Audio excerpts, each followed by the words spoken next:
السلام علیکم خواتین و حضرات، آج کا ویڈیو کالم 3 چھوٹے چھوٹے حصوں پہ مشتمل ہے۔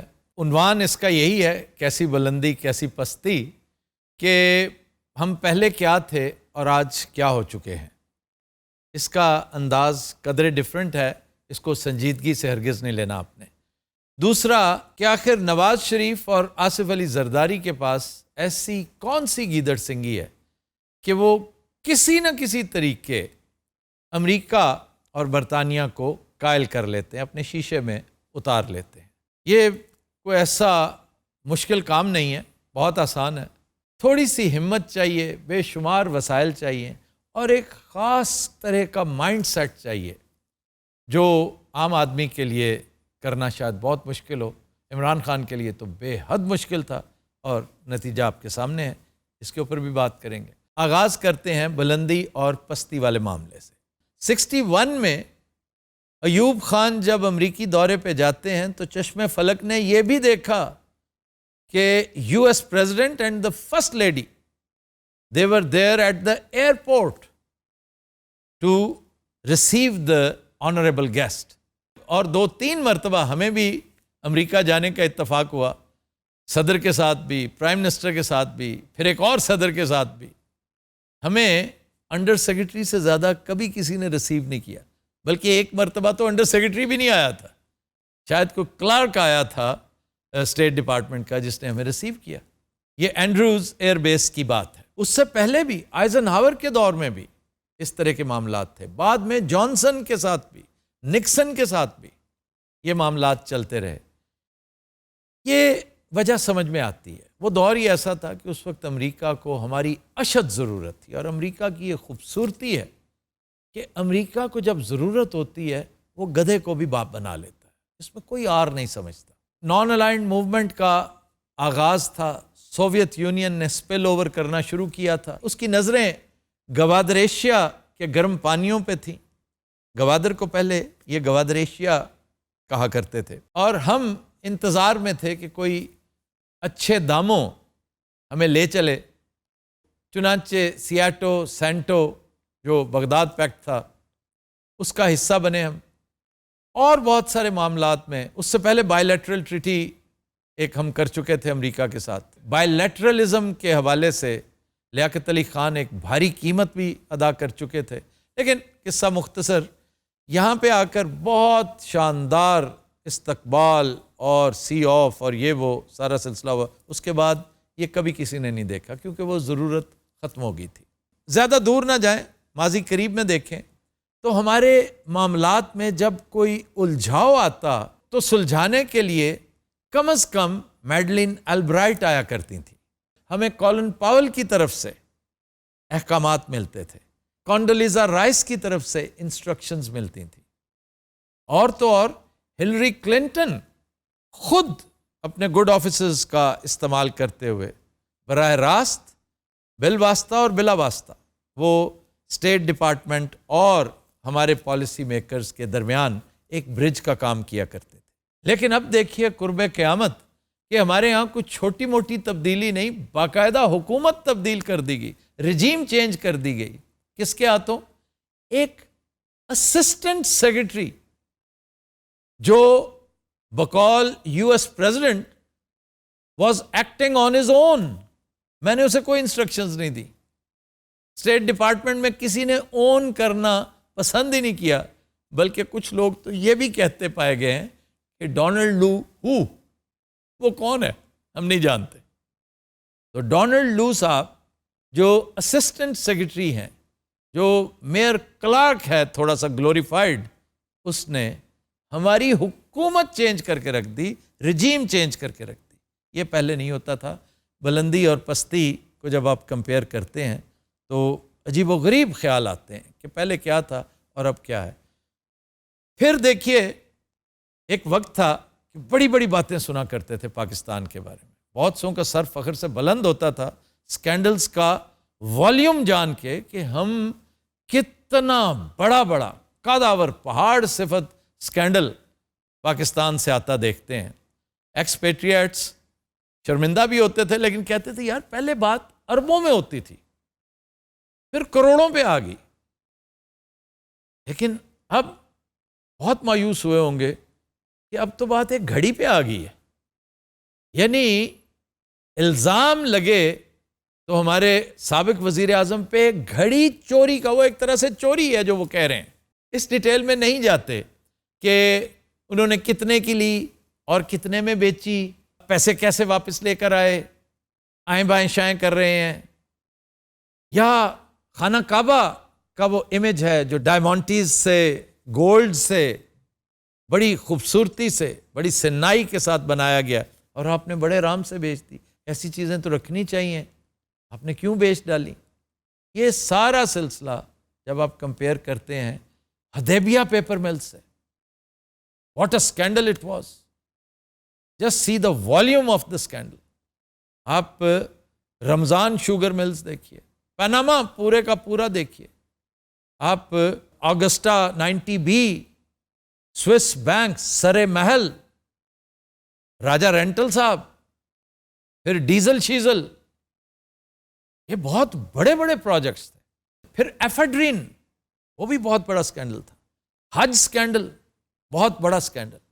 اور سب سے بڑھ کر یہ جو تازہ ترین ایک پوری کی پوری رو اگر آپ دیکھیں، ایک تو 16 ارب روپے جس سے محروم کیا گیا ہمارے خزانے کو، اس غریب ملک کے انتہائی پھٹیچر خزانے کو، خود ہی اپنے آپ کو ایگزونریٹ کر کے یہ احباب بیٹھے ہیں۔ 16 ارب روپے کا یہ ٹانکا، اور پھر وہ بہت بڑی بڑی رقوم اس پر مستزاد ہیں جو لچھے والے کے نام پر، دہی بڑے والے کے نام پر، چاٹ والے کے نام پہ، ڈرائیوروں کے نام پہ، کلرکوں کے نام پہ، اکاؤنٹنٹس کے نام پہ ملک سے باہر بھیجی گئیں لانڈری کے نتیجے میں۔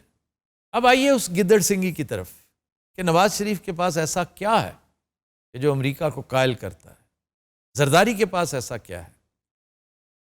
سچ پوچھیں تو نواز شریف کے پاس ایک تو وسائل بہت زیادہ ہے، دوسرا وہ مائنڈ سیٹ ہے جس کا میں نے آغاز میں ذکر کیا، جو عام آدمی کے لیے بہت مشکل ہے، وہ نہیں کر سکتا۔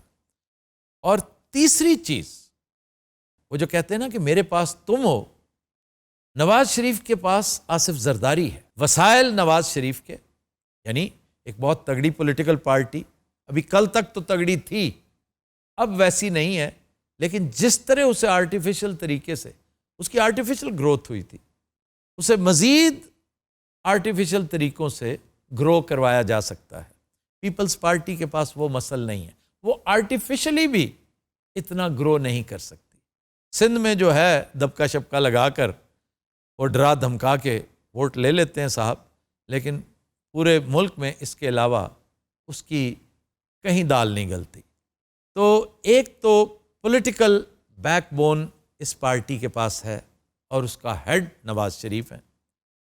پھر ان کے اندر وہ جو بے پناہ وسائل، وہ جو مشہور ہے نا کہ کھاتا ہے تو لگاتا بھی تو ہے، تو کھاتے ہیں تو لگاتے بھی ہیں۔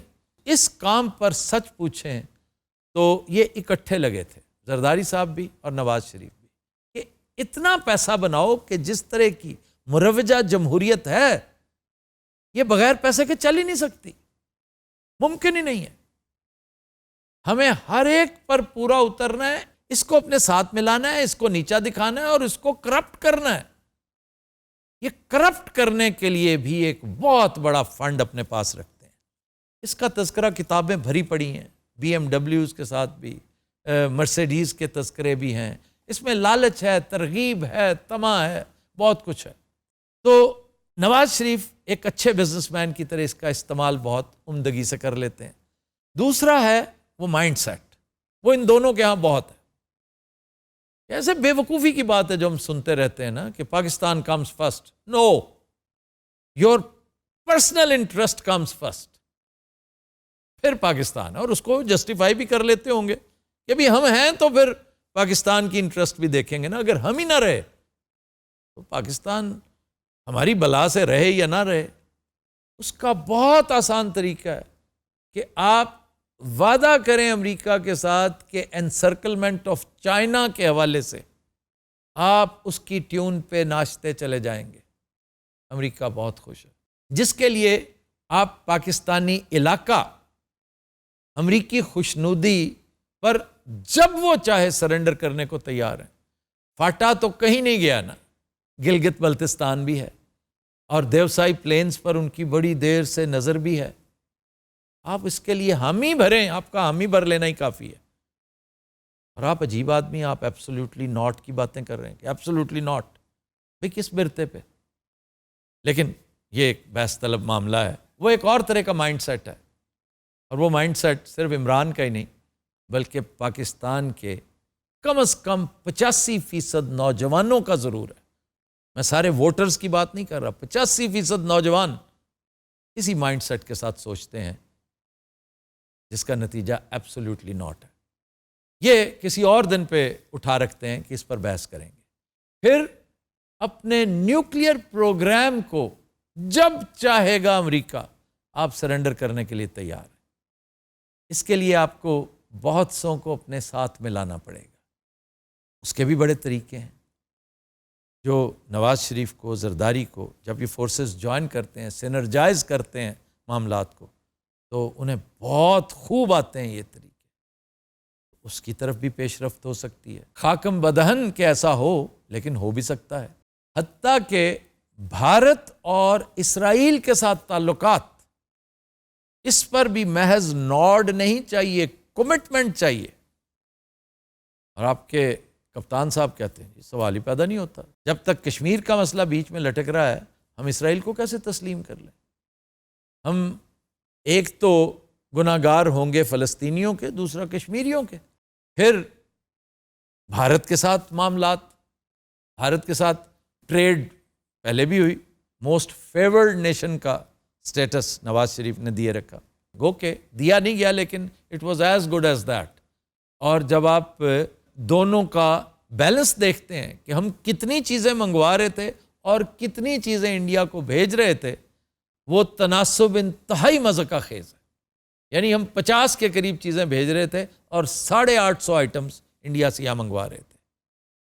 لیکن اس کے باوجود یہ سارا سلسلہ چلتا رہا اور وی ور دس کلوز, ہم موسٹ فیورڈ نیشن کا سٹیٹس دے دیتے.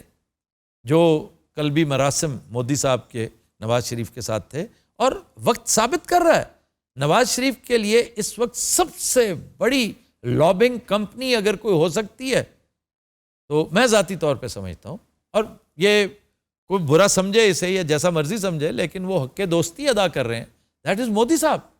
مودی صاحب کی بہت سے ہے ان تینوں جگہوں پہ, یونائٹڈ اسٹیٹس, یو کے اینڈ دا مڈل ایسٹ, تینوں جگہوں پہ. اور یہ بھلے وقتوں کی انویسٹمنٹ ہے جو مودی صاحب کے ساتھ کلٹیویٹ کی نواز شریف نے, آج انہیں پے بیک کر رہی ہے. تو انہوں نے تو کر کے دکھا دیا تھا کہ بھئی آپ صرف باتیں سن رہے ہیں, میں نے تو کر کے دکھا دیا تھا. اور یہ اس وقت میوزک کی طرح لگتا ہے امریکی کانوں کو, برطانوی کانوں کو. چنانچہ یہ ساری چیزیں مل ملا کر ایک ایسا فارمولہ بنتا ہے جسے آپ گدڑ سنگھی کہہ سکتے ہیں, اور اس گدڑ سنگھی کے حامل صرف نواز شریف اور آصف زرداری ہے.